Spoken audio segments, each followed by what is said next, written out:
أمة يدعون إلى الخير ويأمرون بالمعروف وينهون عن المنكر وأولئك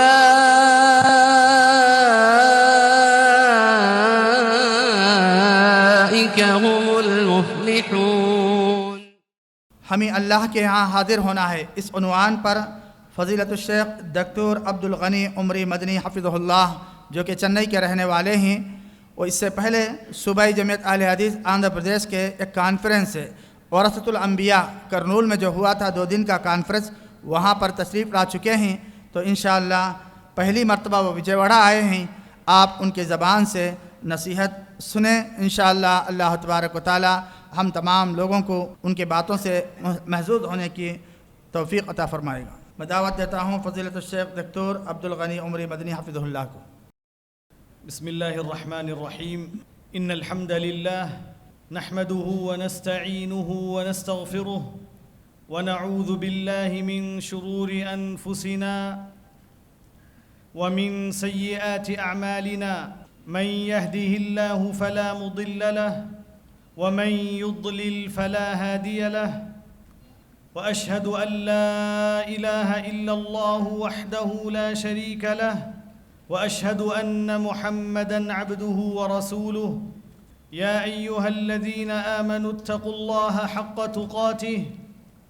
ولا تموتن إلا وأنتم مسلمون يا أيها الناس اتقوا ربكم الذي خلقكم من نفس واحدة وخلق منها زوجها وبث منهما رجالا كثيرا ونساء واتقوا الله الذي تساءلون به والأرحام إن الله كان عليكم رقيبا يا أيها الذين آمنوا اتقوا الله وقولوا قولا سديدا يصلح لكم أعمالكم ويغفر لكم ذنوبكم ومن يطع الله ورسوله فقد فاز فوزا عظيما أما بعد فأعوذ بالله من الشيطان الرجيم بسم الله الرحمن الرحيم فأما من طغى وآثر الحياة الدنيا فإن الجحيم هي المأوى وأما من خاف مقام ربه ونهى النفس عن الهوى فإن الجنة هي المأوى۔ معزز صدر جلسہ، ناظم جمعیت، ذمہ داران جمعیت، اسٹیج پر جلوہ افروز علماء کرام اور دیگر ذمہ داران اور معزز بزرگان دین اور حاضرین اور نوجوان اور خواتین، آپ تمام کو میں اللہ تبارک و تعالی کی طرف سے جو تحیہ اور جو سلام آدم علیہ السلام کو اور اس امت کو دیا گیا، اس تحیے سے، اس سلام سے میں اپنی بات کی ابتدا کرتا ہوں۔ سلام اللہ علیکم ورحمتہ وبرکاتہ۔ محترم حاضرین، آج ہم تمام اللہ تبارک و تعالیٰ کے اس گھر میں، اس مبارک مجلس میں، پروگرام میں، اس دینی تذکیر اور اصلاحی نشست میں شریک ہوئے ہیں۔ اللہ تبارک و تعالی سے ہم دعا کرتے ہیں کہ اللہ تبارک و تعالی ہمارے یہاں آنے کو، سننے سنانے کو قبول فرمائے، اور اللہ تبارک و تعالی جنہوں نے اس پروگرام کو ترتیب دی ہے، انہوں نے ان اہم موضوعات کا انتخاب کیا ہے، اللہ تبارک و تعالی ان کو جزائے خیر عطا فرمائے، اور ان اہم عناوین کو اپنے دلوں میں بسانے اور ان کے لیے اپنے دلوں کے دروازے کھلے رکھنے کی اللہ تبارک و تعالی ہم تمام کو توفیق عطا فرمائے، آمین۔ محترم حاضرین کرام، جیسا کہ آپ کے سامنے اس نشست کے عناوین پیش کیے گئے، جن میں سے ہر ایک عنوان بہت ہی اہم ہے۔ اس کی اہمیت اس دور میں، حالات حاضرہ میں، اور ہم میں سے ہر ایک کے لیے انتہائی اہم ہے کہ ہم ان عناوین پر غور کریں، ان عناوین کو سمجھیں اور ان کے مطابق اپنی زندگی گزاریں۔ تو مجھے جو عنوان دیا گیا ہے، اللہ تبارک و تعالیٰ کے ہاں ہمیں حاضر ہونا ہے، تو یہ عنوان ایسا عنوان ہے جو ایک مومن کی زندگی ہے، جو ایک مسلمان کے شب و روز ہیں۔ اس کا اسلام یہی ہے، اس کا ایمان یہی ہے۔ اللہ تبارک و تعالیٰ نے اس بات کو، اس چیز کو ہر سورت کے اندر، ہر آیت کے اندر اللہ تبارک و تعالیٰ نے بیان فرمایا ہے کہ ہم تمام کو اللہ تبارک و تعالیٰ کے پاس حاضر ہونا ہے۔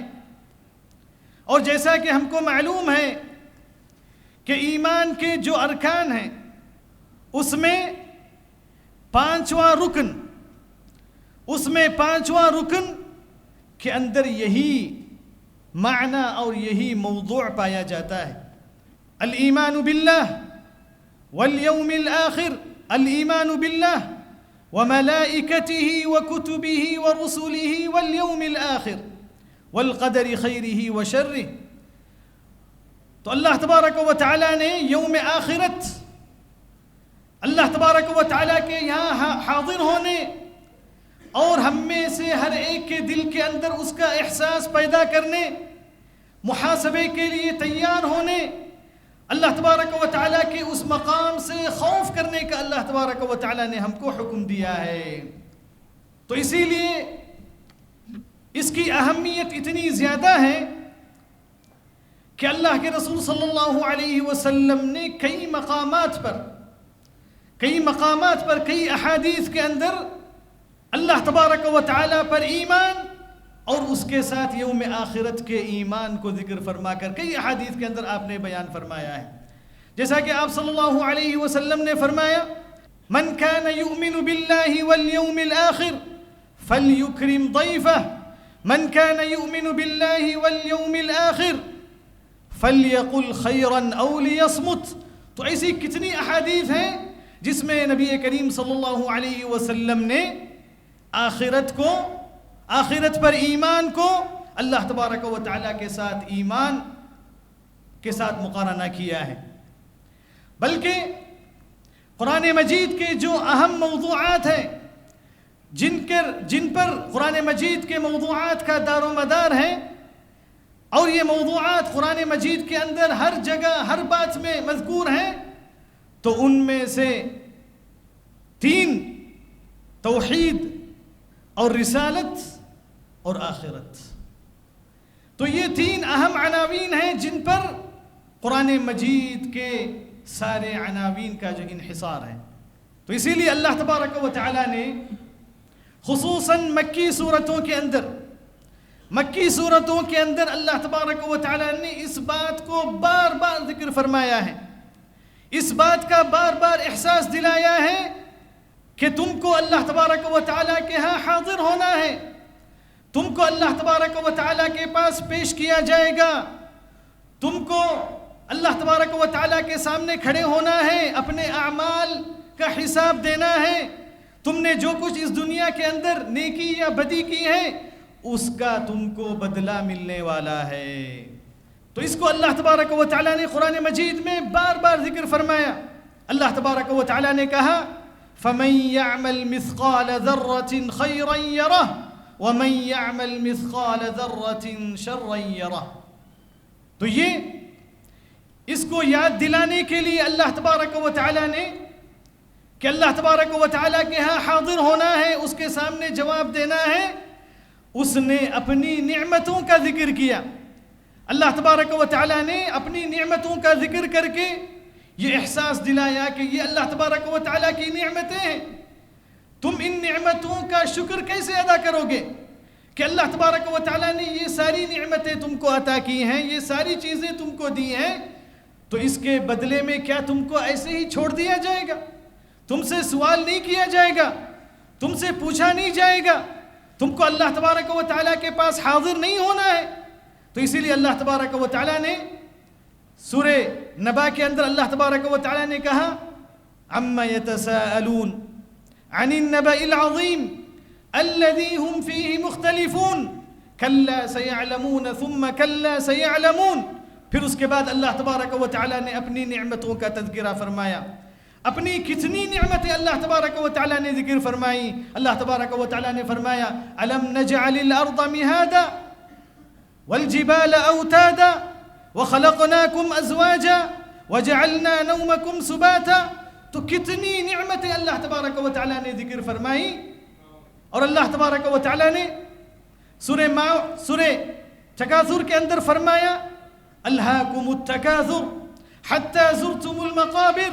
كَلَّا سَوْفَ تَعْلَمُونَ ثُمَّ كَلَّا سَوْفَ تَعْلَمُونَ كَلَّا لَوْ تَعْلَمُونَ عِلْمَ الْيَقِينِ لَتَرَوُنَّ الْجَحِيمَ ثُمَّ لَتَرَوُنَّهَا عَيْنَ الْيَقِينِ ثُمَّ لَتُسْأَلُنَّ يَوْمَئِذٍ عَنِ النَّعِيمِ۔ تو اللہ تبارک و تعالیٰ کے ہاں حاضر ہونا یہ عقیدہ ایسا عقیدہ ہے جس پر اسلام نے، اللہ تبارک و تعالیٰ کی کتاب نے، نبی کریم صلی اللہ علیہ وسلم نے ہر موقع پر، ہر وقت میں، ہر جگہ ہم کو یاد دلایا ہے۔ کیوں؟ یہ عقیدہ اتنا اہم ہے کہ اللہ تبارک و تعالیٰ کے ہاں حاضر ہونا، اس عقیدے کے اندر جو قوت پائی جاتی ہے وہی ایک مسلمان کے اور غیر مسلم کے درمیان فرق کرنے والی چیز ہے۔ یہ عقیدہ اگر ہمارے اندر مضبوط ہو جائے کہ ہمیں اللہ تبارک و تعالیٰ کے ہاں حاضر ہونا ہے، ہمارا محاسبہ کیا جائے گا، ہم سے سوال کیا جائے گا، تو ہماری زندگیاں بالکل درست ہو جائیں گی۔ ہم اللہ تبارک و تعالیٰ کے فرائض میں تقصیر نہیں کریں گے، ہم اللہ تبارک و تعالیٰ کے جتنے اعمال اللہ تبارک و تعالیٰ نے ہم پر فرض فرمائے ہیں ان تمام کو صحیح طور پر ادا کریں گے۔ تو یہی وہ عقیدہ ہے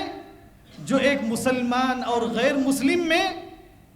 بنیادی طور پر فرق کرنے والا ہے، کیونکہ ایک مسلمان اس عقیدے کی وجہ سے کہ اللہ تبارک و تعالیٰ کے ہاں مجھے حاضر ہونا ہے، وہ دنیا کی کسی بھی غرض کی وجہ سے، دنیا کی کسی بھی مقصد کی وجہ سے کسی سے معاملہ نہیں کرتا ہے، بلکہ ہر معاملے کے اندر، ہر چیز کے اندر، چاہے وہ چھوٹی ہو بڑی ہو، کوئی بھی چیز ہو، خوشی کا موقع ہو، غم کا موقع ہو، کوئی بھی چیز ہو، اس کے دل میں صرف یہ ہوتا ہے کہ میں اللہ تبارک و تعالیٰ کے سامنے مجھے حاضر ہونا ہے، مجھے اللہ تبارک و تعالیٰ سوال کرنے والا ہے، مجھے پوچھا جائے گا۔ تو اسی لیے ہم دیکھتے ہیں آج بعض مسلمان جن کے اندر یہ احساس کم ہو جاتا ہے، جن کے اندر یہ شعور کم ہو جاتا ہے، تو وہ بھی ان تمام چیزوں کے اندر کسی چیز کا خیال نہیں کرتے ہیں۔ یعنی ان کی زندگی میں اور ایک ایسے مسلمان کی زندگی میں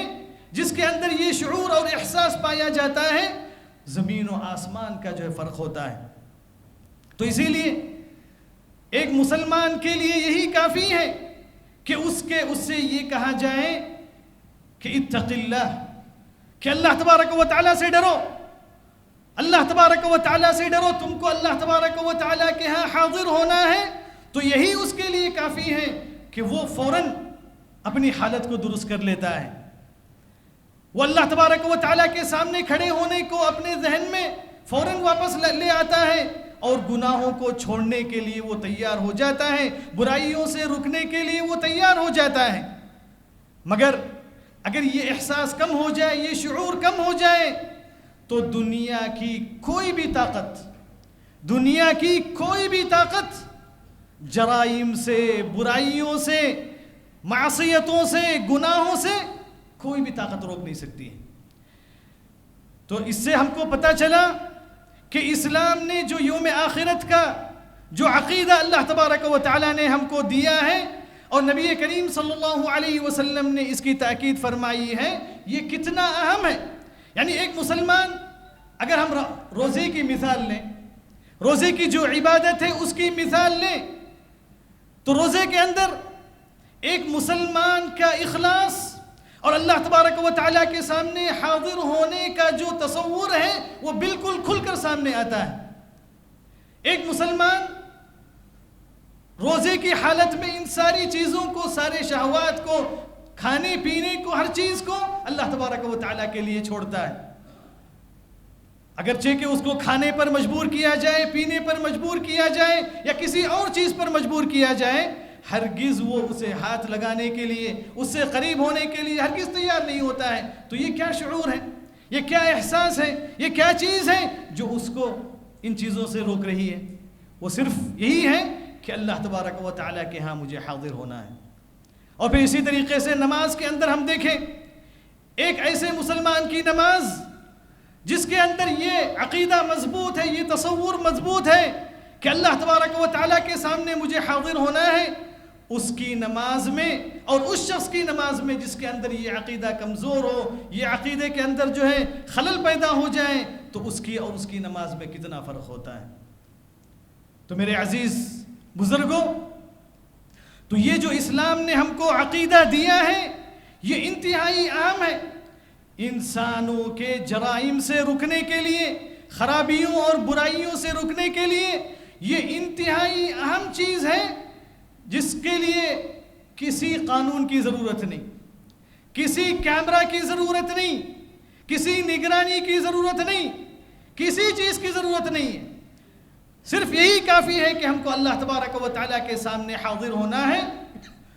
تو اس کی وجہ سے آدمی سارے برائیوں سے رک جاتا ہے، سارے گناہوں سے رک جاتا ہے۔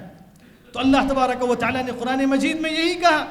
وَأَمَّا مَنْ خَافَ مَقَامَ رَبِّهِ وَنَهَى النَّفْسَ عَنِ الْهَوَىٰ۔ اللہ تعالیٰ نے کہا کہ جس نے اللہ تبارک و تعالیٰ کے مقام کو یاد کیا کہ اللہ تبارک و تعالیٰ کے سامنے مجھے کھڑے ہونا ہے، کیونکہ نبی کریم صلی اللہ علیہ وسلم نے فرمایا، مَا مِنْكُم مِّنْ أَحَدٍ إِلَّا سَيُكَلِّمُهُ رَبُّهُ وَلَيْسَ بَيْنَهُ وَبَيْنَهُ تَرْجُمَانٌ، کہ تم میں سے ہر شخص کل کے دن اللہ تبارک و تعالیٰ کے سامنے کھڑا ہوگا، اللہ تبارک و تعالیٰ اس سے بات کرے گا، اللہ تبارک و تعالیٰ اس سے سوال کرے گا، اور اس کو کسی ترجمان کی ضرورت نہیں ہے۔ اللہ تبارک و تعالیٰ تمہارے اور اس کے درمیان کسی کو نہیں لائے گا، بلکہ اللہ تبارک و تعالیٰ تم سے ڈائریکٹ بات کرے گا، تم سے ڈائریکٹ سوال کرے گا، اور تمہارا ڈائریکٹ اللہ تبارک و تعالیٰ محاسبہ کرے گا۔ تو اسی لیے اللہ کے رسول صلی اللہ علیہ وسلم نے یہ احساس ہمیشہ اپنی امت کو دلایا کہ اللہ تبارک و تعالیٰ کے سامنے تم کو حاضر ہونا ہے۔ اسی لیے اللہ کے رسول صلی اللہ علیہ وسلم اپنے انتقال کے وقت بھی، اپنی وفات سے پہلے بھی اللہ کے رسول صلی اللہ علیہ وسلم نے اس کو یاد دلایا، امت کو بار بار یہ کہا کہ تم اللہ تبارک و تعالیٰ سے ڈرتے رہو، اللہ تبارک و تعالیٰ سے ڈرتے رہو، اس کے خوف کو اپنے دل میں پیدا کرو۔ تو اللہ کے رسول صلی اللہ علیہ وسلم نے اسی لیے کئی ایک احادیث کے اندر آپ نے فرمایا کہ قیامت کے دن کسی کا قدم اس کی جگہ سے اس وقت تک نہیں ہلے گا جب تک کہ وہ 5 چیزوں کے تعلق سے جواب نہ دے دے۔ 5 چیزوں کے بارے میں اللہ تبارک و تعالیٰ سے جواب نہ دے دے، اس وقت تک کوئی اپنی جگہ سے ہل نہیں سکتا، اپنے قدم کو آگے نہیں بڑھا سکتا ہے۔ اس کی عمر کے بارے میں سوال کیا جائے گا، اس کی زندگی کے بارے میں سوال کیا جائے گا، اس کی جوانی کے بارے میں سوال کیا جائے گا، اس کے علم کے بارے میں سوال کیا جائے گا، اور اس کے مال کے بارے میں سوال کیا جائے گا۔ تو یہ احساس ایک مسلمان کے اندر اگر پیدا ہو جائے، ہمارے نوجوانوں کے اندر اگر پیدا ہو جائے، ہمارے اندر اگر پیدا ہو جائے، تو ہم کو اس کے بعد کسی چیز کی ضرورت نہیں ہے،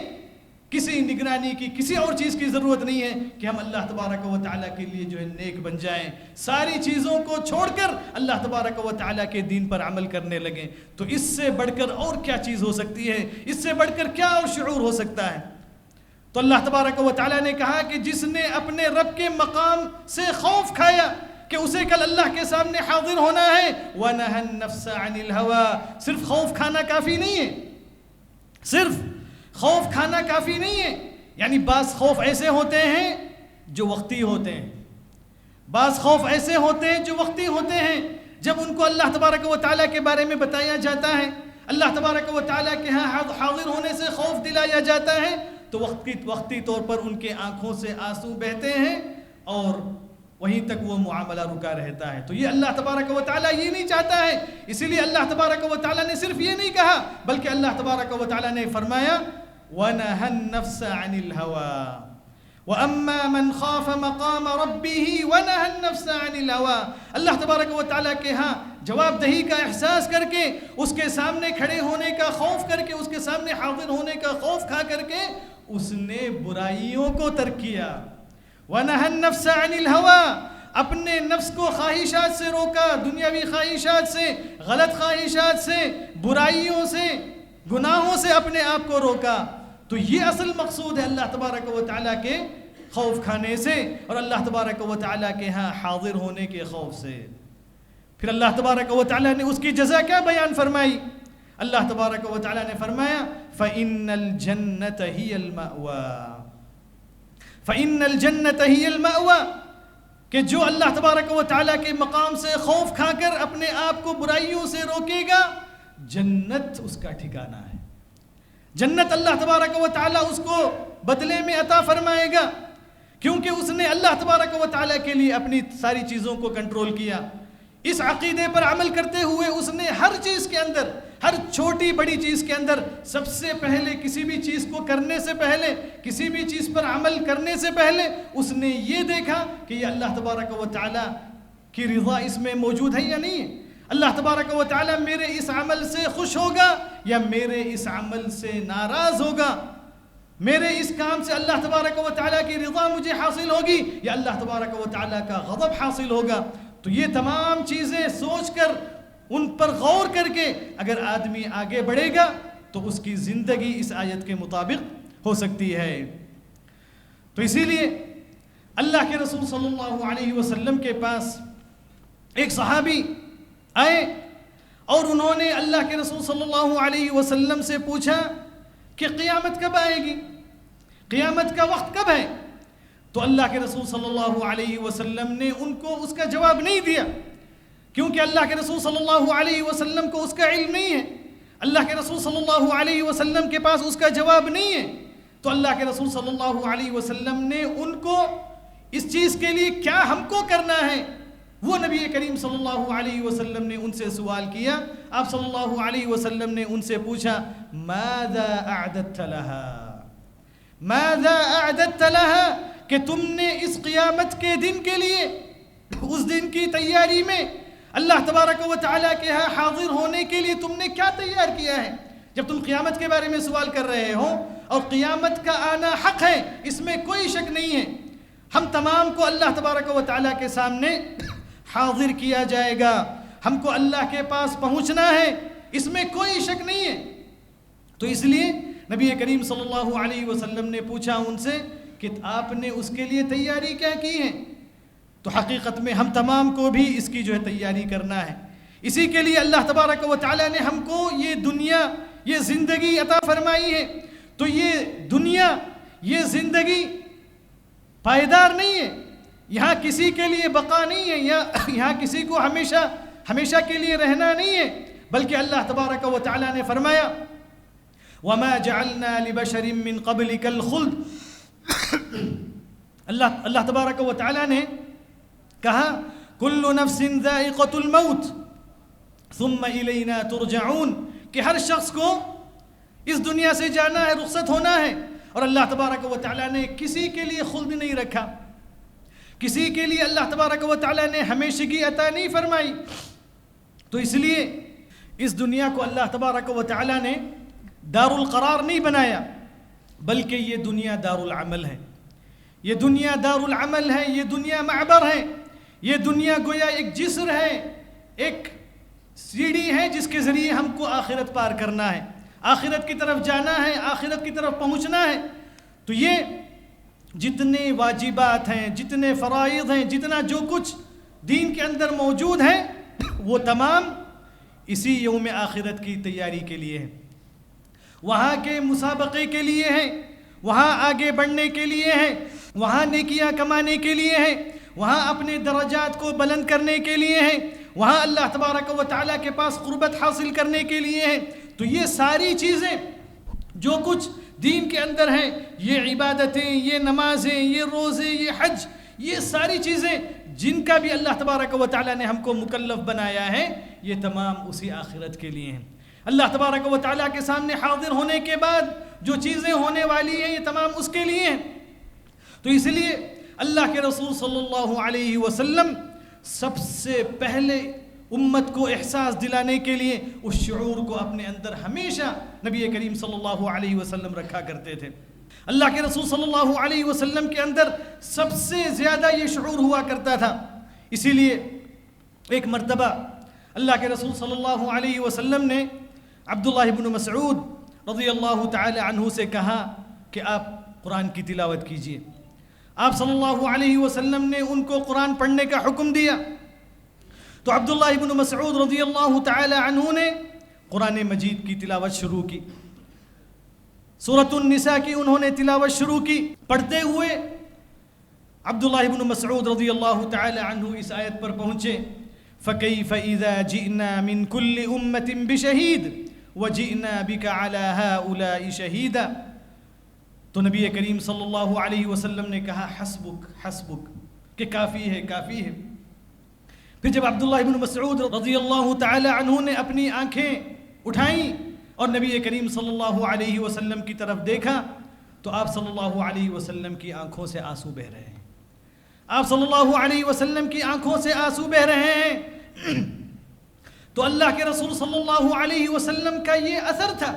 اللہ کے رسول صلی اللہ علیہ وسلم پر ان آیات کا یہ اثر تھا کہ اللہ کے رسول صلی اللہ علیہ وسلم نے اس موقف کو یاد کیا. اللہ تبارک و تعالیٰ کے سامنے حاضر ہونے کو، وہاں پہنچنے کے اس موقف کو، اس وقت کو یاد کیا جو اس آیت کے اندر بیان کیا گیا ہے. یہ آیت سنتے ہوئے نبی کریم صلی اللہ علیہ وسلم کی آنکھوں میں آنسو آ گئے. تو اللہ تبارک و تعالیٰ نے اس آیت میں فرمایا کہ ہم آپ کو قیامت کے دن سارے لوگوں پر گواہ بنا کر لائیں گے. آپ کو سارے لوگوں کے بارے میں گواہی دینا ہے اور آپ کی امت کو بھی ہم جو ہے گواہ بنا کر لے کر آئیں گے اور سارے لوگوں پر نبی کریم صلی اللہ علیہ وسلم گواہ ہوں گے. تو یہ کتنا بڑا ایک شعور ہے، کتنا بڑا موقف ہے جس کو سن کر، جس کا تصور کر کے ہی آدمی کو جو ہے پریشانی جو ہے محسوس ہوتی ہے اس عظیم موقف کے اندر.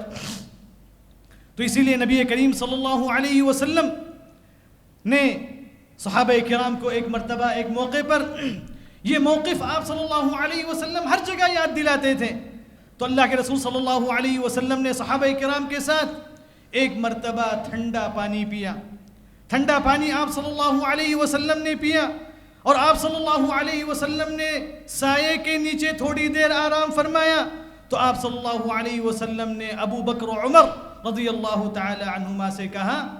کہ قیامت کے دن تم کو اس کے بارے میں سوال کیا جائے گا، اس ٹھنڈے پانی کے بارے میں. یہ اللہ تبارک و تعالیٰ کی نعمت جو ٹھنڈا پانی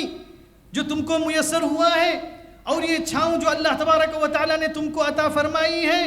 اس کے بارے میں بھی تم کو قیامت کے دن سوال کیا جائے گا، اس کے بارے میں بھی تمہارا محاسبہ کیا جائے گا. کیونکہ اللہ تبارک و تعالیٰ نے کہا لَتُسْأَلُنَّ يَوْمَئِذٍ عَنِ النَّعِيمِ. تو ذرا سوچ کے دیکھیے وہ ٹھنڈا پانی اور وہ سایہ، آج اللہ تبارک و تعالیٰ کی کتنی نعمتیں ہمارے پاس ہیں، کتنی نعمتیں اللہ تبارک و تعالیٰ نے ہم کو دی ہیں. ہر قسم کی نعمت اللہ تبارک و تعالیٰ نے ہم کو دی ہے. کیا ہم وہ احساس ہمارے اندر موجود ہے؟ اللہ تبارک و تعالیٰ کے ہاں حاضر ہونا اور اللہ تبارک و تعالیٰ کی ان نعمتوں کا شکر ادا کرنا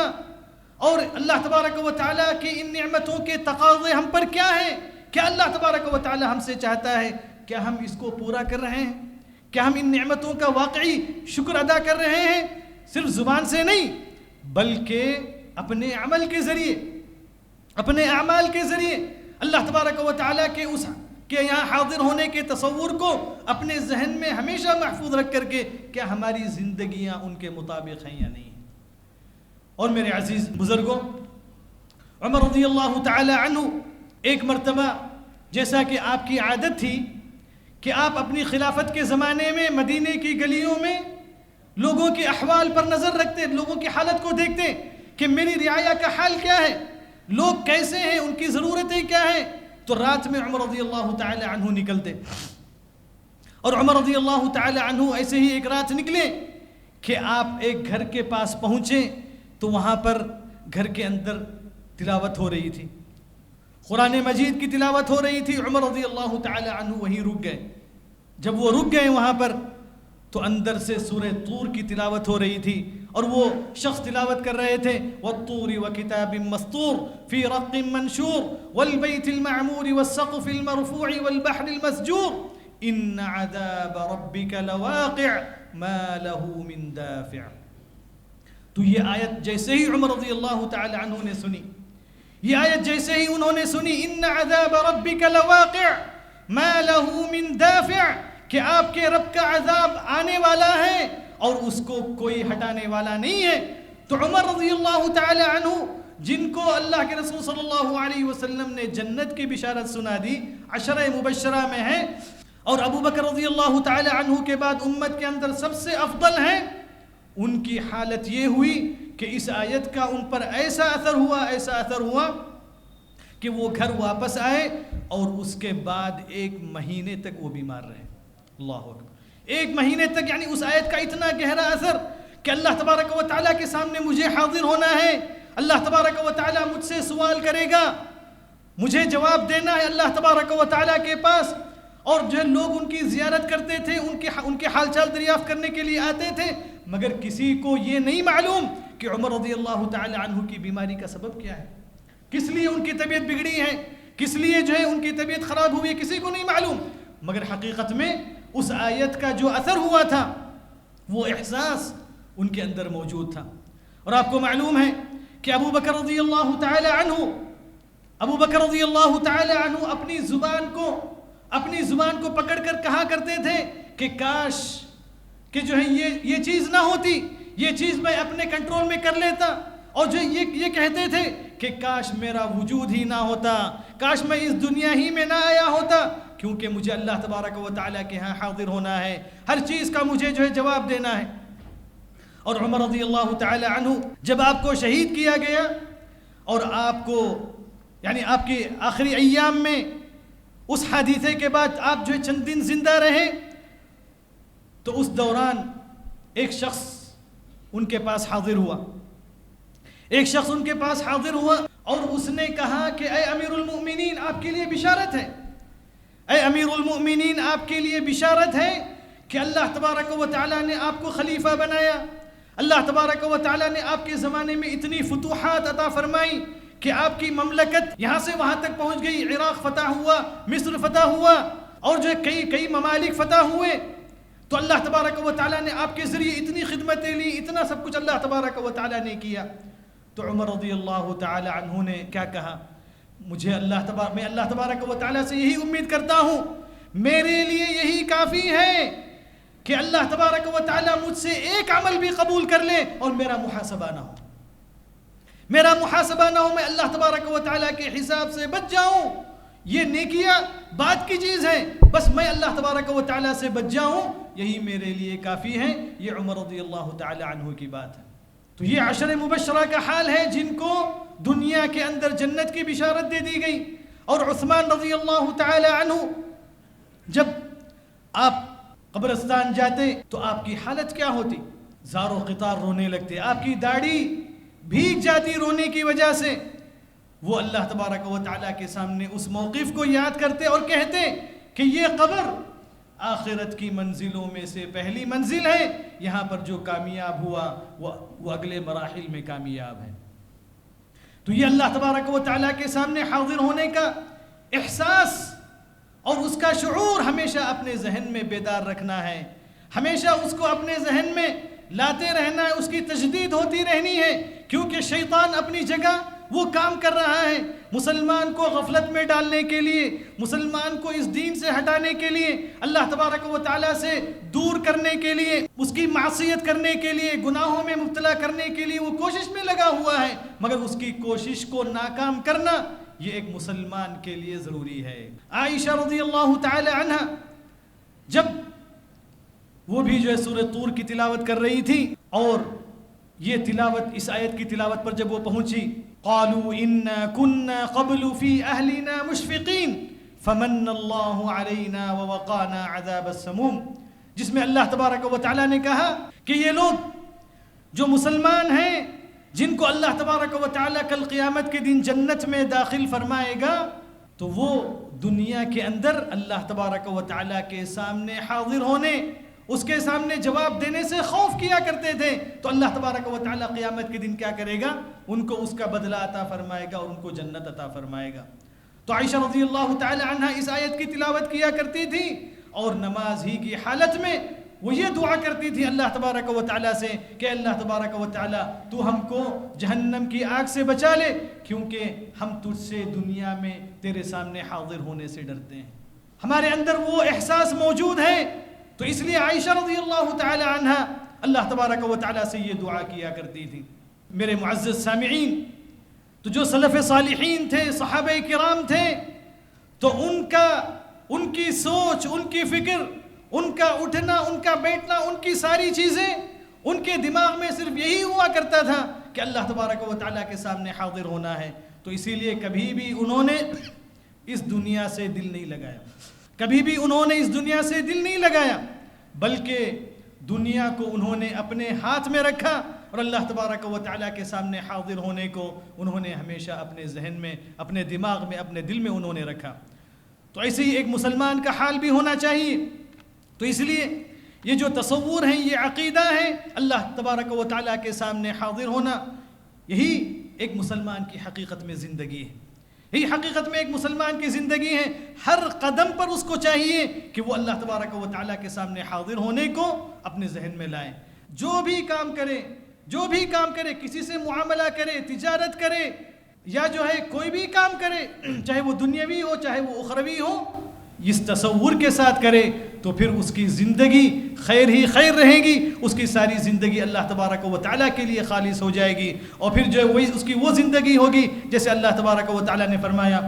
قل ان صلاتي ونسكي ومحياي ومماتي لله رب العالمين لا شريك له وبذلك امرت وانا اول المسلمين۔ تو میں انہی چند باتوں پر اپنی بات کو ختم کرتے ہوئے اللہ تبارک و تعالیٰ سے دعا کرتا ہوں کہ اللہ تبارک و تعالیٰ اس شعور کو اور اس احساس کو کہ اللہ تبارک و تعالیٰ کے ہاں ہم کو حاضر ہونا ہے، اس کے سامنے جواب دینا ہے، اللہ تبارک و تعالیٰ ہمیشہ ہمارے اندر اس عقیدے کو جو مضبوط فرمائے، اس عقیدے کے ساتھ زندگی گزارنے کی توفیق عطا فرمائے، ہر قدم پر، ہر عمل کے اندر اس کو جو ہے ہمیشہ اپنے ذہنوں میں جو ہے لانے اور جو ہے اس کو جو ہے اس کی فکر کرنے کی اللہ تبارک و تعالیٰ ہم تمام کو توفیق عطا فرمائے، اور اللہ تبارک و تعالیٰ ہم تمام کو دین پر استقامت عطا فرمائے، کتاب و سنت پر چلائے، اور اللہ تبارک و تعالی ہمارے اعمال کو قبول فرمائے، آمین۔ وآخر دعوانا ان الحمد للہ رب العالمین، وصلی اللہ وسلم علی نبینا محمد وعلی آلہ واصحابہ اجمعین، والحمد للہ رب العالمین، وجزاکم اللہ خیرا، والسلام علیکم ورحمۃ اللہ وبرکاتہ۔ جزاک اللہ خیرہ۔ یہ تھے فضیلت الشیخ دکتور عبدالغنی عمری مدنی حفظہ اللہ۔ آپ ایک علمی گھرانے سے تعلق رکھتے تھے۔ جامعہ دارالسلام عمر آباد سے فراغت کے بعد آپ جامعہ اسلامیہ مدینہ منورہ سے کلیت التفسیر سے دکتورہ فرمائے تھے۔ اس وقت آپ دینی نشاطات میں مشغول ہیں، چنئی میں رہتے ہیں، اور آپ کا تعلق آندھرا سے بھی ہے۔ جو قدیم لوگ ہیں وہ جانتے ہیں مولانا عبدالباری سعیدی جو کہ اولوالپنڈی کے رہنے والے ہیں، وہ آپ کے نواسے ہیں، جو اس وقت جو ہے پہلی مرتبہ وجے واڑہ آئے ہیں۔ اللہ تعالیٰ آپ کے کہی ہوئی باتوں پر ہم تمام لوگوں کو عمل کرنے کی توفیق عطا فرمائے۔ آپ کی نظر ایک شعر کرتا ہوں۔ بخدا اس کے گلے میں عجیب قدرت ہے، بخدا اس کے گلے میں عجیب قدرت ہے، وہ بولتا ہے تو ایک روشنی سی پھیلتی ہے۔